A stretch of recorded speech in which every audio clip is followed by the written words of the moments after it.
नमस्कार, मैं आपका स्वागत करता हूं अविराज वर्ल्ड स्कूल धारवेड़ा में। आज 8th क्लास का टॉपिक है rural life and society, Bharat का ग्रामीण जीवन और समाज। कौन से एरा में? कंपनी रूल जब भारत में शुरू हुआ उस एरा की बात करेंगे।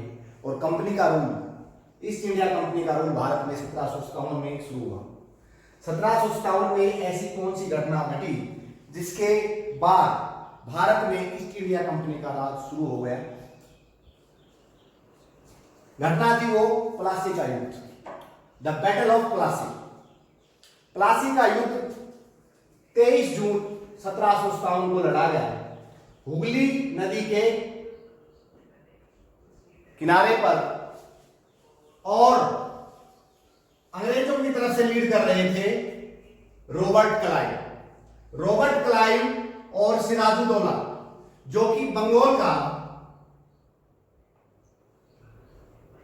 किंग था।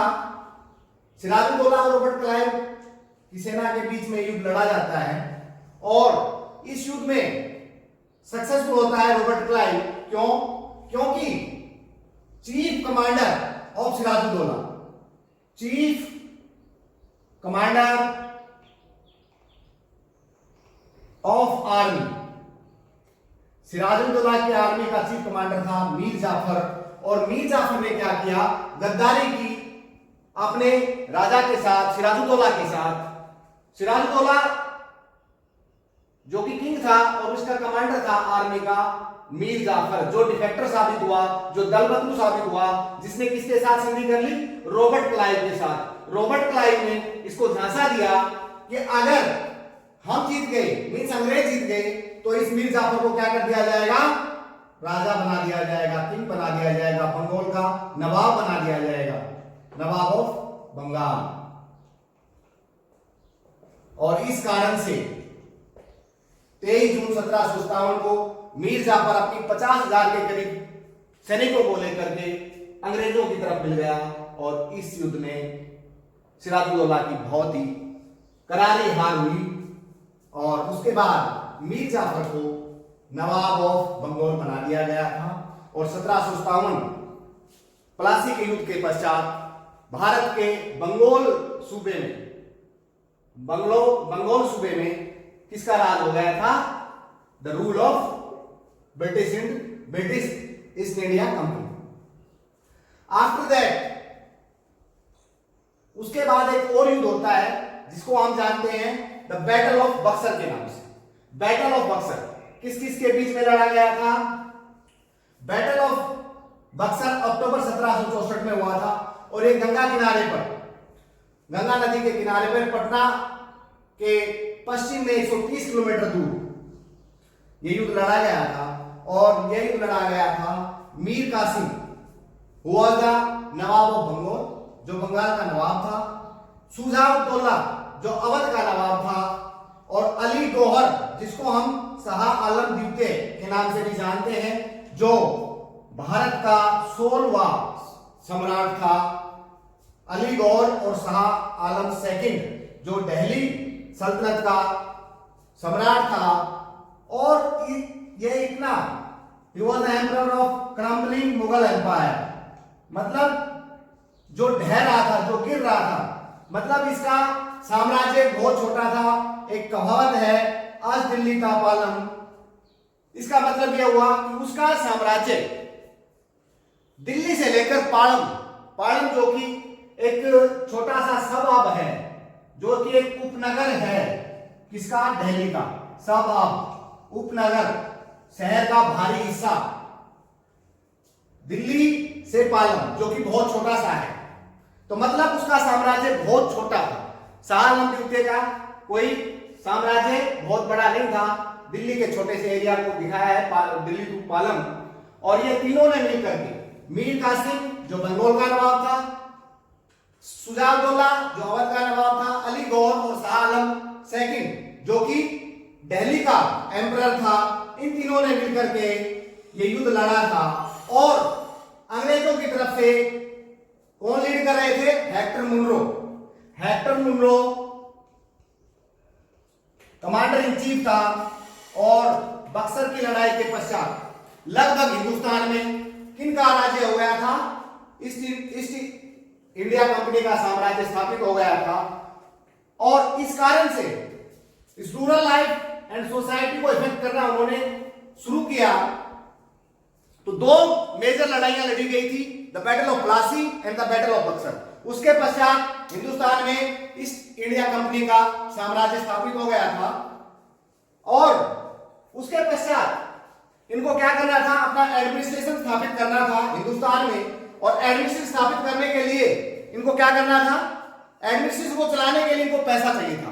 पैसा इनको अपने अंग्रेजों को इंग्लैंड से तो लेके आना नहीं था, सारा पैसा क्या करना था? दे वर द लूटर्स, वो लूटने वाले लोग थे, यहां वो कमाने के लिए आए थे और केवल पैसा किसका लगना था? हिंदुस्तान का लगना था। हिंदुस्तान का लगना था तो उन्होंने हिंदुस्तान से पैसा कमाना था।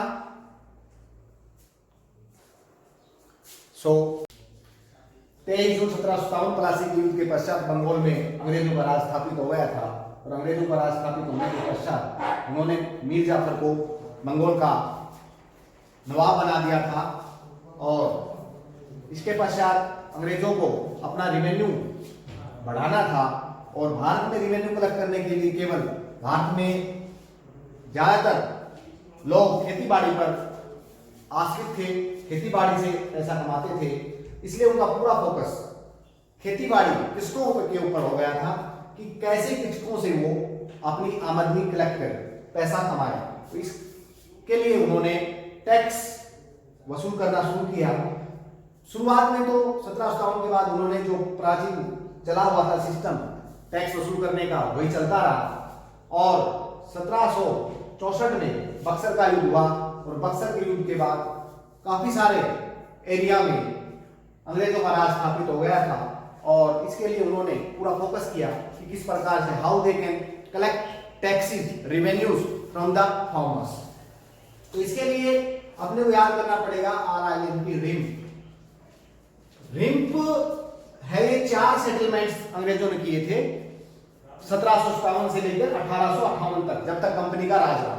तो सबसे पहला उन्होंने सेटलमेंट किया था इजारेदारी, I for इजारेदारी। इजारेदारी का मतलब क्या हुआ? इजारा मींस पट्टे पर, ठेके पर। इजारेदारी में क्या होता था? ठेकेदार होता था, एक पट्टेदार होता था, उस पट्टेदार को ये एक फिक्स सर्टेन अमाउंट के ऊपर वो जमीन पट्टे पर दे देते थे और इसके लिए उन्होंने ऑक्शन का, नीलामी का ऑप्शन चुना। जमीन की नीलामी करते थे और सबसे ज्यादा जो बोली लगाने वाला व्यक्ति था, हाईएस्ट बिडर को 5 साल के लिए वो जमीन दे दी जाती थी और उस कॉन्ट्रैक्टर से ये अपना रेवेन्यू कलेक्ट करते थे। और इसको शुरुआत की थी इजारेदारी की। इजारेदारी was started by Warren Hastings. Warren Hastings ने इसकी 1772 में शुरुआत की थी। उसके पश्चात अपने पास दूसरे नंबर पे आता है P for permanent settlement. Permanent settlement को जमींदारी के नाम से भी जाना जाता है, मालगुजारी के नाम से भी जाना जाता है और इसकी शुरुआत करने वाले थे लॉर्ड कॉर्नवालिस। लॉर्ड कॉर्नवालिस ने इसको 1793 में शुरू किया था और मेजरली ये इन हिस्सों में याद शुरू किया गया था। बॉब को आप याद रख सकते हैं, Bob, B for Bihar, O for Orissa, B for Bengal और बाद में इसको बनारस में शुरू कर दिया गया था।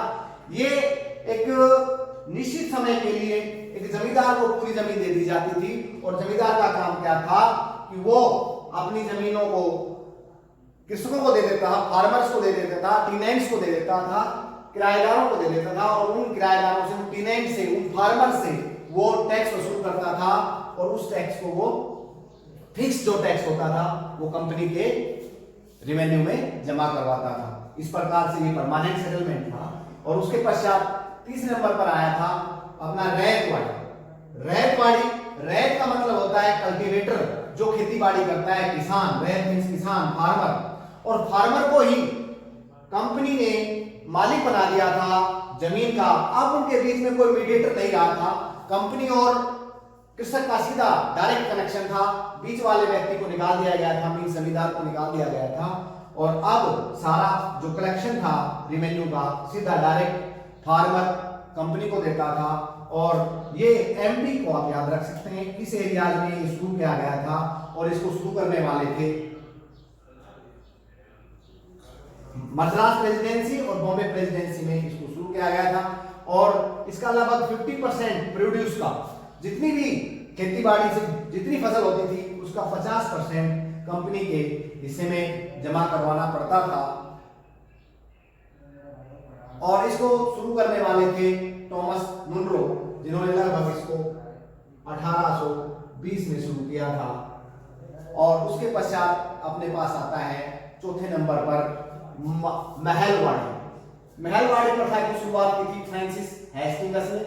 फ्रांसिस हेस्टिंग्स ने इसकी शुरुआत की थी 1822 में, इसको शुरू किया गया था।